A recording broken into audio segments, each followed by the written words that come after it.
ኢራን የእስራኤልን አይረን ዶም የበሳውን አደገኛ ሚሳኤል መዘዘች። ድራጎኑ ሃይፐርሶኒክ ሚሳኤል ፋታህ እስራኤልና አሜሪካን አስበረገገ። ተአምራዊው የሚሳኤሉ አቅም ምንድነው?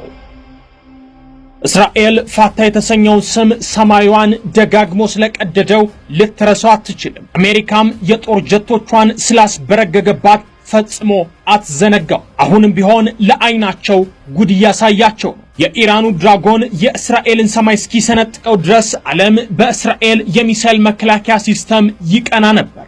ፋታህ እስኪያስጨንቀው ድረስ ደግሞ አይረን ዶም ስሙ የገነነ ነበር። ያኔው ሰኔ 15 ለእስራኤል የአየር መከላከያ ሲስተሞች ጥሩ ቀን አልነበረም። ከብዙ ሚሳኤሎች ጋር የቴል አቪቭና የሃይፋ ሰማዮች ላይ አንድ ድንቅና ፈጣን ሚሳኤል ደረሰ። ነገር ግን ፍጥነቱ ከድምጽም ከእስራኤል ጸረ ሚሳኤሎችን ፍጥነት ይልቅ ነበርና የሚይዘው ጠፋ። አደገኛው ሚሳኤልም ብቻውን የእስራኤል የአየር መከላከያዎችን አስጨነቀ። ዓለም የኢራንን አቅም የተመለከተበትም ድንቅ እውነት ያኔ ተከሰተ።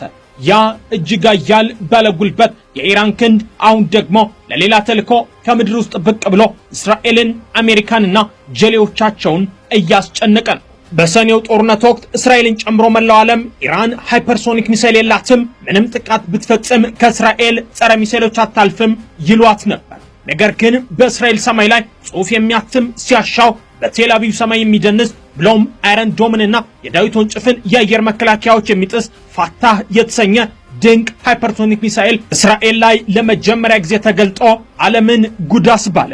ያ ተአምር ደግሞ አሁን እየተደገመ ነው። ፋታህ የሚል ስም የሰጡት ደግሞ አሁን በክብር የተሰዉት የኢራኑ ታማኝ መሪ አያቶላህ አሊ ካሚኒ ናቸው። ለመሆኑ አሜሪካና እስራኤል የሚርበተበቱለት የሚሳኤሉ ድንቅ ብቃት ምንድነው? የኢራን ጠላቶችስ ለምን ይፈሩታል? በጦርነቱ ውስጥ እንዴት ስኬታማ ጥቃት ፈጸመ? በወቅቱ የእስራኤል የመከላከያ ሲስተሞችስ ምን ዋጣቸው? በጥንቅራችን እንዳስሳቸዋለን።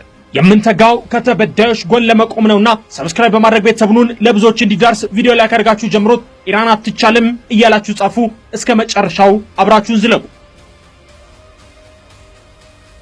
በሚያዝያ ወር 2024 የእስራኤል የሚሳኤል መከላከያ አይረን ዶም በአየር መከላከያ ዘርፍ ወደር የለሽና አይበገሬ ነው ተባለ። ወቅቱ የተመሰገነውም በኢራን አደገኛ ጥቃት